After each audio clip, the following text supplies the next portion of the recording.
नमस्कार, जनभावना टाइम्स में आपका स्वागत है। मैं हूं अंकिता। भारत की आज़ादी की 75वीं वर्षगांठ पर हर घर तिरंगा अभियान की जोर शोर से तैयारी चल रही है। आज़ादी का अमृत महोत्सव के अंतर्गत देश के सभी राज्यों में 13 से 15 अगस्त के बीच हर घर पर तिरंगा फहराया जाएगा। हालांकि अभी से ही देश के अलग अलग हिस्सों में तिरंगा यात्रा निकाली जा रही है। इससे स्थानीय लोगों के अलावा सरकारी विभाग के कर्मचारी और नेता भी शामिल हो रहे हैं। आज़ादी का अमृत महोत्सव दिल्ली में तिरंगा बाइक रैली आयोजित की गई है, जिसमें केंद्रीय मंत्री, युवा सांसदों के साथ साथ एनडीए के कई सांसदों ने हिस्सा लिया। ये तिरंगा बाइक रैली लाल किले से शुरू होकर संसद भवन तक गई। देश के नागरिकों में देशभक्ति की भावना बढ़ाने के मकसद से ये तिरंगा बाइक रैली आयोजित की गई है।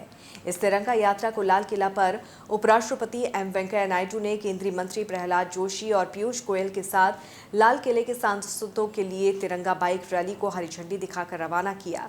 केंद्रीय सूचना एवं प्रसारण मंत्री अनुराग ठाकुर ने भी रैली में हिस्सा लिया। इस मौके पर उन्होंने कहा कि कई केंद्रीय मंत्री, सांसद और युवा नेता एक साथ आए और ऐतिहासिक लाल किले से बाइक रैली शुरू की, ताकि ये संदेश दिया जा सके कि हम अपने स्वतंत्रता सेनानियों को श्रद्धांजलि दे रहे हैं और उन्हें याद कर रहे हैं।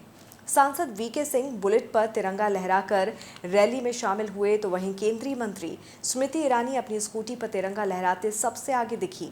इसके अलावा केंद्रीय मंत्री मीनाक्षी लेखी भी रैली में शामिल हुई। रैली का समापन विजय चौक पर किया गया। इस रैली का आयोजन ये आश्वासन देने के लिए भी किया गया कि आज़ादी का अमृत महोत्सव में हम देश की एकता एवं अखंडता को बनाए रखने तथा भारत के गौरव को बढ़ाने के लिए काम करते रहेंगे। संस्कृति मंत्रालय की ओर से मंगलवार को तिरंगा उत्सव आयोजित करने के एक दिन बाद इस तिरंगा बाइक रैली का आयोजन किया गया।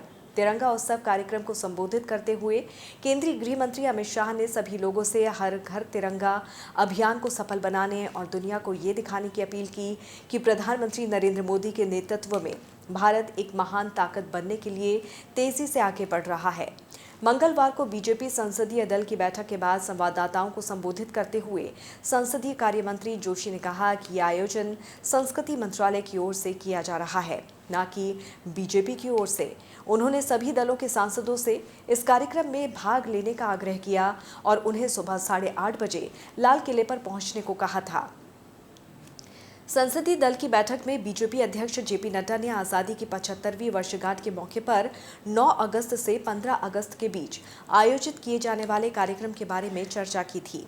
उन्होंने हर घर तिरंगा अभियान पर खासा जोर दिया और बीजेपी सांसदों से अपने अपने संसदीय क्षेत्रों में लोगों को इससे जोड़ने का आग्रह किया। केंद्रीय गृह मंत्री अमित शाह ने पिछले दिनों लोगों से अपील की थी कि वो 13 से 15 अगस्त के बीच अपने घरों पर तिरंगा फहराकर हर घर तिरंगा अभियान में शामिल हों। इस अभियान के अंतर्गत देश भर में लगभग 20 करोड़ घरों पर तिरंगा झंडा फहराया जाएगा। रविवार को मन की बात के 91वें एपिसोड में पीएम मोदी ने आज़ादी के अमृत महोत्सव अभियान में ज़्यादा से ज़्यादा लोगों के जुड़ने पर खुशी जताई। पीएम मोदी ने कार्यक्रम में देशवासियों से अपील की कि 13 अगस्त से लेकर 15 अगस्त तक देश भर के लोग अपने घरों में तिरंगा ज़रूर फहराएं और सोशल मीडिया प्रोफाइल में भी तिरंगा लगाएं। पीएम मोदी की अपील पर देश के कई लोगों ने अपनी सोशल मीडिया डीपी पर तिरंगा लगाया। देश और दुनिया की तमाम खबरों को विस्तार से जानने के लिए आप हमारी वेबसाइट www.thejbt.com को लॉगिन कर सकते हैं। जुड़े रहिए जनभावना टाइम्स के साथ। नमस्कार।